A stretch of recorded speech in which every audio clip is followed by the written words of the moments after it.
Hey, good day to you. This is Todd. I'm just a regular dude walking in the Word.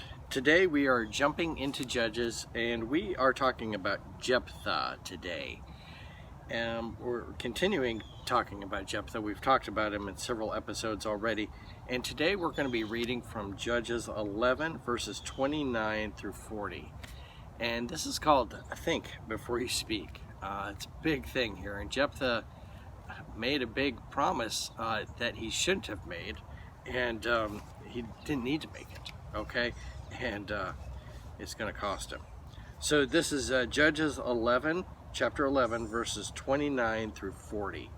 So if you have your Bibles, I'm reading from the New International Version. It says this: Then the Spirit of the Lord came on Jephthah. He crossed Gilead and Manasseh, passed through Mizpah of Gilead, and from there he advanced against the Ammonites.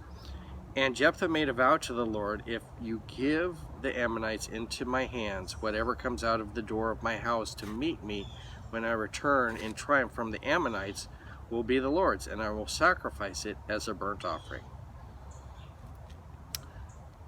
You got to remember, Jephthah was the son of a harlot, so he was not necessarily raised in a God-fearing home, okay? So as he was, he did not understand God fully, I believe. And so he makes this rash promise here. And he wasn't like that at all before in this story, but he, says, I'm going into this battle. If you, help me to have victory, then I'll give whatever comes out of my house. The first thing that comes out of my house. And he's thinking that, there's going to be an animal that comes out of my house, and I'll sacrifice that. So that wasn't, you didn't need to do that, and we shouldn't make promises that are kind of blind like that. Verse 32, Then Jephthah went over to fight the Ammonites, and the Lord gave them into his hands. He devastated 20 towns from Or to the vicinity of Minnith, as far as Abel-Kerithim. Thus Israel subdued Ammon. When Jephthah returned to his home in Mizpah, who should come out to meet him but his daughter, dancing to the sound of timbrels? She was an only child. Except for her, he had neither son nor daughter. When he saw her, he tore his clothes and cried, "Oh no, my daughter, you have brought me down. I am devastated. I have made a vow to the Lord that I cannot break." He sees his daughter come out, and he's torn up about it, okay? He's like exclaiming to my daughter, "Oh no, you were the first one to come out," kind of blaming her in a sense, when she just came out to celebrate his victory. Verse 36, "My father," she replied, "you have given your word to the Lord. Do to me just as you promised. Now that the Lord has avenged your enemies, the Ammonites, but grant me this one request," she said. "Give me 2 months to roam the hills and weep with my friends, because I will never marry." "You may go," he said, and he let her go for 2 months. She and her friends went with her into the hills and wept, because she would never marry. After 2 months she returned to her father, and he did to her as he had vowed, and she was a virgin. From this comes the Israelite tradition that each year the young women of Israel go out for 4 days to commemorate the daughter of Jephthah the Gileadite. I know, you're asking the question, did Jephthah really sacrifice his daughter like that? Well, it was actually forbidden by God to do that. He said, when you come into the land, don't be like the neighboring nations that are sacrificing their children to Molech and the other false gods. So that was forbidden to do that child sacrifice like that.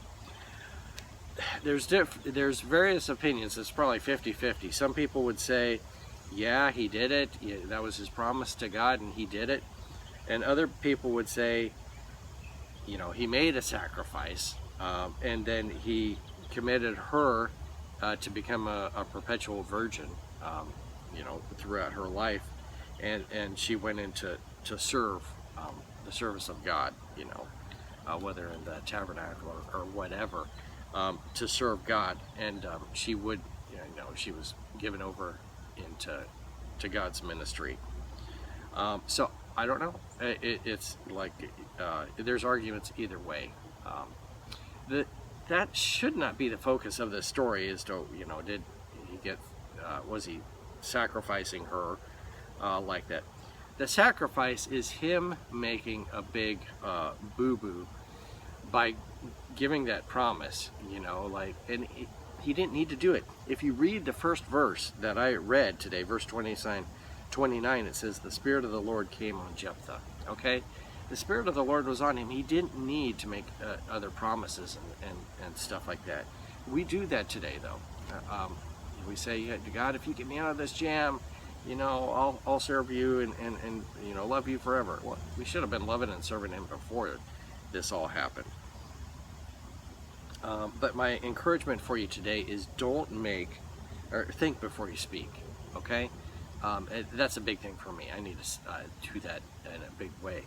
And I'm getting better at it, of course, but I need to watch what I say before I open my mouth, because I've said some dumb things in the past. And so I need to watch what I say. You know, be talking to someone and say something I shouldn't have, and like look back and like, why did I say such a stupid thing? And Jephthah, he was probably looking back. He was like, the rest of his life, he was looking back. Why did I say something stupid like that when God was giving me the victory anyway? So, watch what you say. Think about it first. Thanks for watching. I'm just a regular dude walking in the Word, and I'll see you tomorrow as we continue jumping into Judges. We'll see you then. Lord's blessing to you.